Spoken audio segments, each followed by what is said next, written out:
What's going on, guys? Welcome back to WWE Network and Chill, where I, Graham G.S. and Matthews, break down all the original content I watch on the WWE Network. And today we're talking the February 13th, 2021 edition of Talking Smack.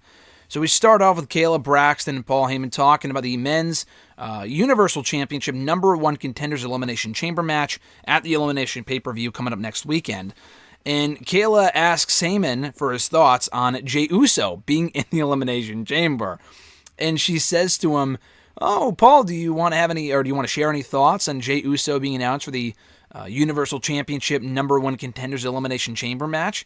And he just looks at her and goes, "No," like with a smile on his face. It was just really funny. And then there's like 5 seconds of silence, which was great. So then she asks, "Well, what do you think Jey would do? Would he lay down for him? Would he actually fight him? What's your speculation?" And again, he's completely silent. But he looks at her and goes, "What are you expecting, a finger poke of doom type of thing?" And she has no answer, and he goes, "What, too soon? Too late? Too young?" And it was just a great moment. Honestly, I would not doubt for a single second if Kayla Braxton had no idea what the finger poke of doom was. And then listen, I wasn't watching wrestling back in 1999 either, but even I know what the finger poke of doom is. So if Kayla Braxton, or if she was just in character and she didn't want to respond, if she has no idea what the finger poke of doom is, then shame on you. Even though it was one of the worst wrestling moments ever, you should still probably know what it is. But anyway, the first guest they have on is Sami Zayn.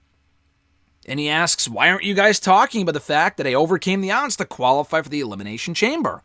And she said, "Well, we were just getting to it because we hadn't had you on yet." But he said, "Yeah, I overcame the odds, and I'm overcoming this conspiracy against me to be in the high-stakes Elimination Chamber match next Sunday." And then he calls Kayla a corporate shill and says that there's footage of WWE, legitimate existing footage of WWE trying to undermine him. And says that Kayla just, she toes the company line a lot like Roman Reigns used to. He was the golden goose. But I respect the fact that he doesn't do that anymore. And yeah, Kayla brings up, "Hey, you have never faced Roman Reigns one-on-one before."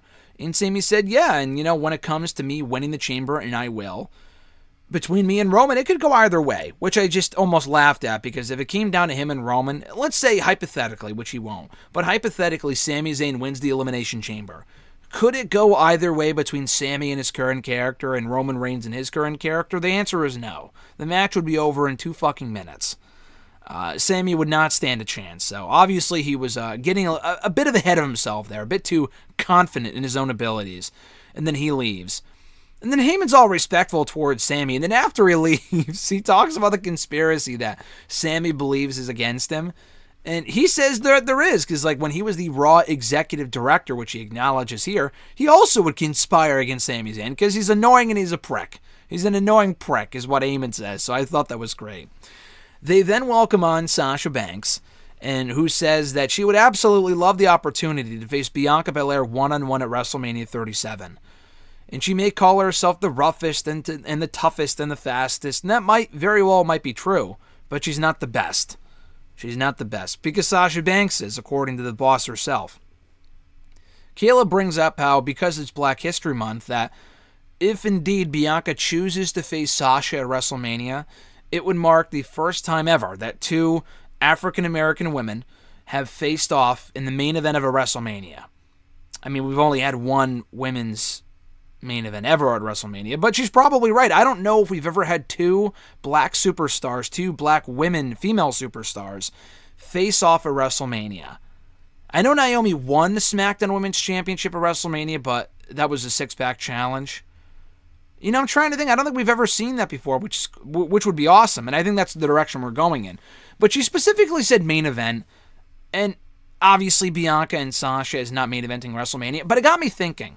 If WrestleMania stays 2 nights, which it won't, I think Stephanie even said that they're only doing it for this year and last year because of the current circumstances and the current conditions.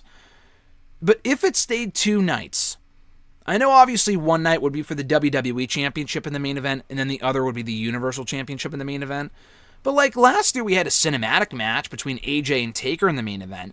And if the women's match is as big as it should be, and Sasha and Bianca's a huge match, I would do one women's main event on one night, and then a men's main event on the other. Just choose between, for example, night 1 can be Sasha and Bianca in the main event, and then like Sheamus and Drew hypothetically is the WWE Championship match. You put that below it on night 1. Night 2 is Roman and Edge, for example, in the main event. And then right below it is Asuka and Charlotte, or Asuka, Charlotte, and Rhea, or Charlotte, Rhea, whatever.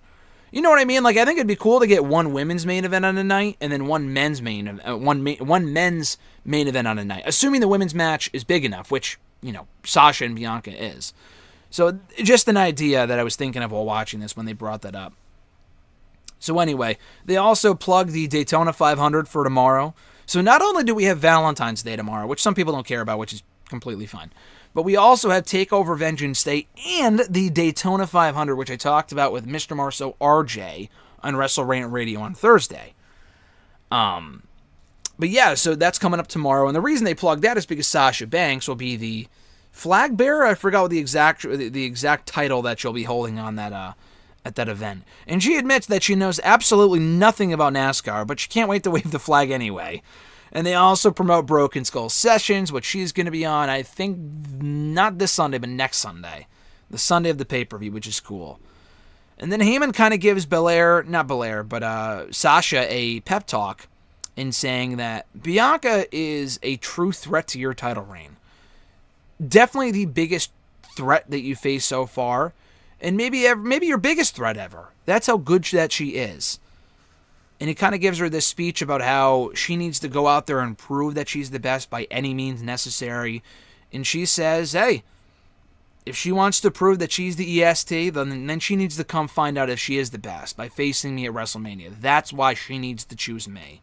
And then after she walks away, Heyman said something very interesting. He always smiles after everyone gets riled up on the show and they walk off, because he knows that he did his job, like in character smiling. He gives that like mischievous grin because he knows that he riled these people up and he created tension where there previously wasn't tension. Heyman is masterful.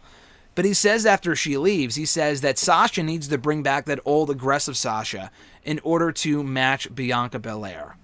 Now, that tells me, are we getting more of a heel Sasha? The answer should be yes. We should be getting more of a heel Sasha going into WrestleMania. I think Sasha and Bianca writes itself, it sells itself. But I really do think Sasha needs to go back to being that heel boss or whatever. She already is kind of a tweener anyway. I wouldn't call her a full-fledged face because she comes across like an unlikable character on SmackDown every single week. She just so happens to be facing heel opponents. Does that make sense? But I think we do need to see more of that heel Sasha going into WrestleMania. I completely agree with Heyman on that. So, before they can even interview Cesaro, who is their next guest, Cesaro welcomes on Daniel Bryan, who is very jovial and in a very good mood here because they're both in the Elimination Chamber, Bryan and Cesaro both. And Bryan asks Cesaro, "Oh, isn't this exciting? Isn't this Elimination Chamber match exciting that a winner gets a shot at Roman Reigns at Elimination Chamber and then either I or Cesaro could win?"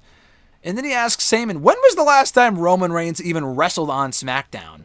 Does the guy even like to wrestle? And the answer would be, aside from the Adam Pearce fight, which wasn't really a match, and that was a couple of weeks ago, before that he has not fought on SmackDown since the Christmas episode, which would have been right after TLC on December 25th. He has not wrestled on SmackDown since then. And then he jokes if he's on the Brock contract, which got me a big pop. It got a big pop out of me. He's like, is Roman on the Brock contract now? What's up with that? He even brought up that Cesaro used to be partnered with Paul Heyman. They haven't really acknowledged that so far, that Heyman and Cesaro are an item. They've been on Talking Smack before together. They haven't really mentioned that up until now. Bryan brought that up here and said, why wasn't it that it worked out with you and Cesaro? Is it because he actually likes to wrestle? And he likes to be on the show a lot, and he actually enjoys what he does and doesn't like to sit at home and collect a paycheck? He likes to work? And Heyman had no answer, so I thought that was great. That was really, really cool. He also asks, how many opportunities has Cesaro gotten since he's been here? The answer is 0, and honestly, I think the only time that Cesaro, unless I'm mistaken, has ever gotten a WWE Championship opportunity. One, was he in the 2016 Rumble?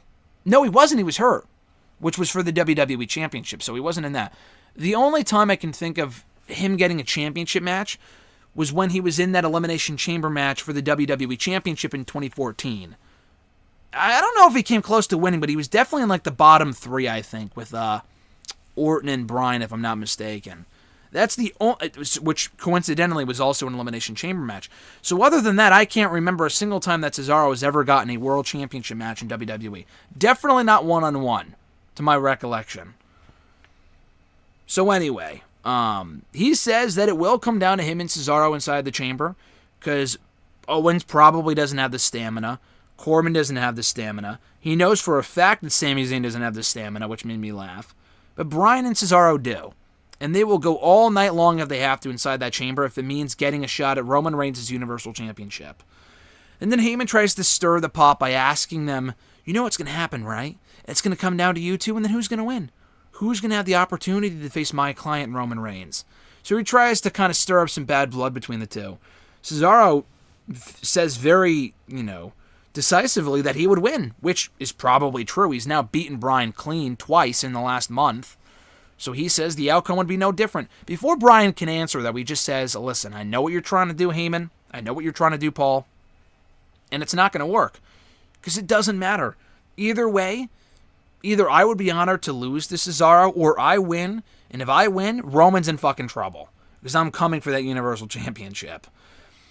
And then Cesaro says the same thing. He feels that either one of them would win the Universal Championship from Roman Reigns, whether it be himself or Daniel Bryan. And then Daniel goes off, he leaves, and he says, listen, I've had a chance to go out there and run my mouth talking about the opportunities that I have gotten and blah, blah, blah.